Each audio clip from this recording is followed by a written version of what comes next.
this is Alan Mark from Mark Ventures. In the second installation part in this video for today, I will be discussing some of the ways or frameworks we analyze companies. In my earlier part video, I created some tips or shared some tips on how sellers could successfully perform a deal or a transaction. Okay, so how do we usually evaluate companies?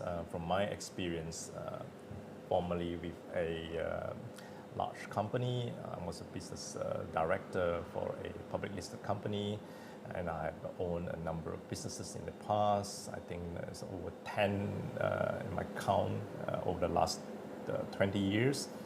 So how do we evaluate what we think are good companies on a small scale and on a large scale, on a corporate large scale? So there's a lot of models that can be used if you search online or buy books on valuing a company. But I think sometimes we do relatively keep things simple. For instance, the financial figures or the accounting figures is one of the key areas, or sometimes what we call it as economic truth.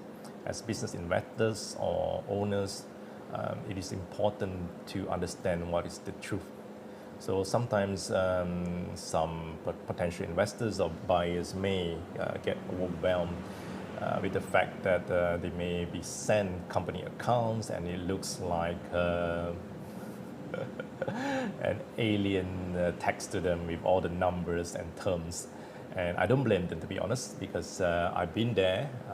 Accounting and finance was perhaps something I was bad at, to be honest. And it took many years of working through my weakness to understand what are some of the most important things to know, understand, and to kind of like have the right kind of insights. So you don't really need an MBA degree or having to graduate from a business school, although I did in marketing part, and we studied all the general business subjects in order to understand what is key and what is important to understand about a business. So in accounting wise, in simple terms, if you receive as a buyer, potential buyer, if you receive a set of accounts, so the simple term is to see what is the top line and bottom line. The top line is usually the sales, the bottom line is usually the net profit, and sometimes it's closely linked to operating profit. So sales, this top line and bottom line is some of the main consideration of the numbers, and it is worthwhile looking at it through at least 3 years, ideally in the span of 5 to 10 years, as it will give you a kind of a historical pattern from how the company has been performing for the last 5 years or 10 years. And if you do not look too far beyond just the last few years of the trading history and performance, sometimes you may miss the bigger picture.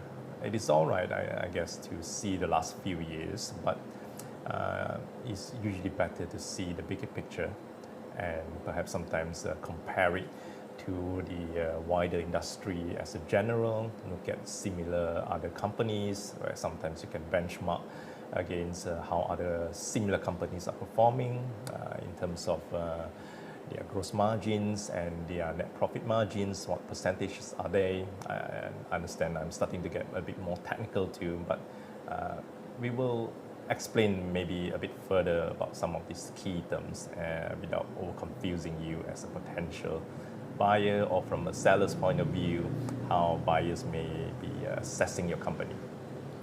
Okay, so those are in terms of accounting. So other than that, what do we look at? So I always believe a good company has 4 key fundamental, I would say, areas. So it's a bit like the 4 fundamental pillars that a strong building, or a building with a strong foundation, or a business with a strong foundation need to have in order to perform at its optimal level, or at the very least having the foundations to operate well, just like a building. So these four key areas is the element of one, sales and marketing, two, finance and accounting, three, operations, four, HR. So I will go in a bit more description of these different key elements. So sales and marketing involves around the effort of ensuring the right amount of sales are being brought in to the company. Marketing is the process of having a set of strategies and methodologies to support bringing in the amount of sales the company needs. Or whether it's sustaining, whether the strategy is to sustain the business or to grow the business. So this is one of the key engines to have the right kind of people, the right kind of business function to operate on. Moving on next, finance and accounting. This is where the numbers are. So how the cash flow is, how the P&L, which stands for profit and loss, the balance sheet, or sometimes we call it B/S, works, and ensuring that this part of element, and sometimes it's also the monetary part, works in alignment with the whole bigger picture of the company's management. Next, moving on to another critical part of the company, which most companies won't be able to run without it, which is the operations. So operations is a key element where the business performs its functions, fulfill the needs of the customers, and also I do notice a lot of business have this element in some form or another, sometimes and usually way heavier than the other elements, but I'll come back to it in another point. So lastly but not least is the HR, where it ensures that the company has, HR stands for human resources, where the company has enough manpower, because you need the right kind of people, you need the right kind of team to run the company. Even if it's a small business where a single or a handful of owners can operate it, even I've seen just a handful of even 3 owners running a multi-million-dollar business. But usually that is not impossible, but it is also sometimes what seems to be a strength where you don't have a heavy workforce to kind of like have as an operating expense. It could be also a disadvantage because you're relying on too few key people, especially when business succession and continuity and sustainability is one element of risk or consideration over here. So having said that, those are the 4 key pillars. And in looking at any company, we will see the ratio of how this is being arranged. I've seen a lot of companies, especially small businesses, where the revenue are not more than 10 million. Typically mostly dependent or heavy on operations, and a lot of them lack effort in sales and marketing. There are a lot of reasons for that as well. I briefly touched, but I can't go into detail, maybe in another chapter. Sometimes the owners don't see the value in investing in the people and the resources in sales and marketing because they do a great job. They have a constant referral from their customers, which is all great element. But when it comes to having to grow the business further, or if the key person, such as the owner, are no longer there, would the business be sustainable, or would the business suffer because there are some key clients with key contracts that relies on this key relationship that is closely held by the owners or owners. So these are some of the considerations. So perhaps I'll throw in one more last point on how we view companies and assess the strength of the company.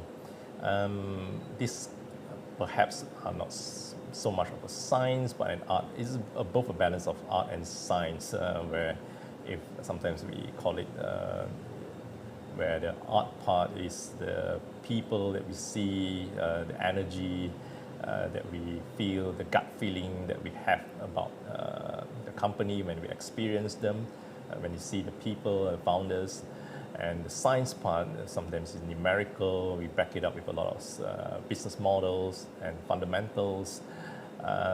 So I think both it's an important balance to have. So this third part is perhaps the more art part of it. And sometimes you got to trust your own gut feeling when you meet a potential, I would say, business for sale. When you look around the premise, when you engage and talk with the sellers, how does it feel? Do you feel that you like this company looks good, it looks tidy, it looks organized? Or sometimes you find companies that is pretty disorganized. Sometimes the physical presentation of the company may have a kind of a wider interpretation on the state of the inner runnings of the company. So it may not always be there, but back again in the more art way of assessing a company, you try to a certain level to believe in your gut feeling.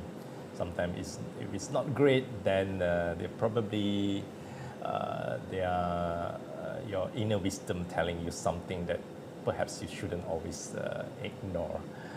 Okay, that's all for today. That's a few points of how we look at and review companies. I hope you enjoyed the series. I will come up with more tips to help potential buyers or even potential sellers to create a deal and realize their dreams and their passions. That's all. Bye for now.